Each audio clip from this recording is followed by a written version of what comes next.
Hi everybody, this is Pastor Josh, here for your midweek message.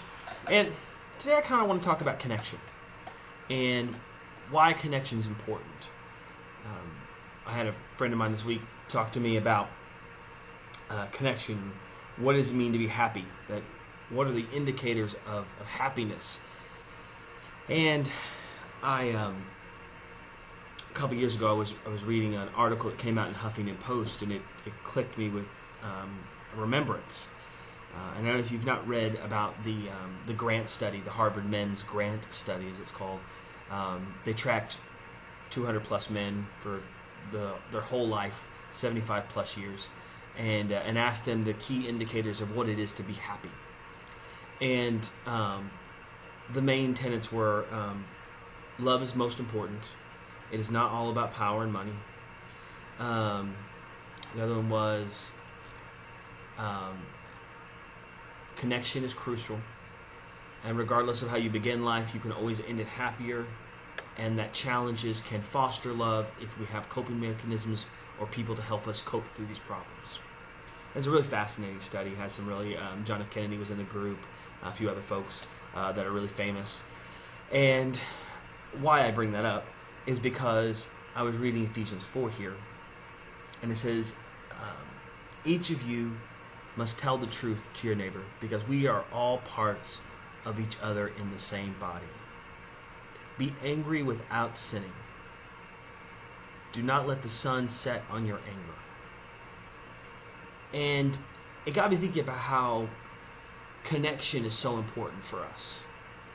That both in science and in the Bible, one of the main themes is connection. And how we are all interconnected, and how what one person does really does affect us. And in this digital age, in this small niche that we have, the world is bigger and smaller than ever before. And the things that I do and the things that you do greatly impact others in ways that were never the case before. And so, especially with social media and the internet, I can type something or write something or put something out there, and it can start a whirlwind. I mean, you everything from grumpy cat videos to racist comments to burning down churches.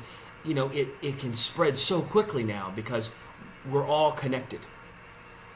And I think that there's something about that connection that we have to use it for good.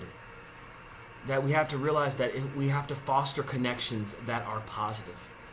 That because we are all interconnected, that how we use those connections are important.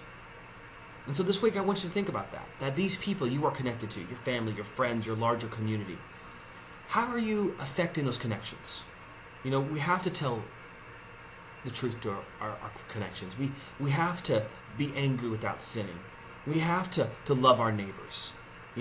Later on in that chapter of Ephesians chapter 5, it says, therefore imitate God, my dearly loved children. Live your life with love, following the example of Christ, who loved us and gave himself for us. How do we do that? And I just think that more and more, as we've talked about children the last few weeks, as Shrek is coming up, and we're having all these things that we're doing, what are these connections, and how are we fostering them in a way that's positive? That is enriching our community, enriching our lives, enriching the lives of others around us. Because if science says connection is the most important thing, and the Bible says connection is the most important thing, maybe we should work on connection. I hope that helps this week. I'll see you on Sunday.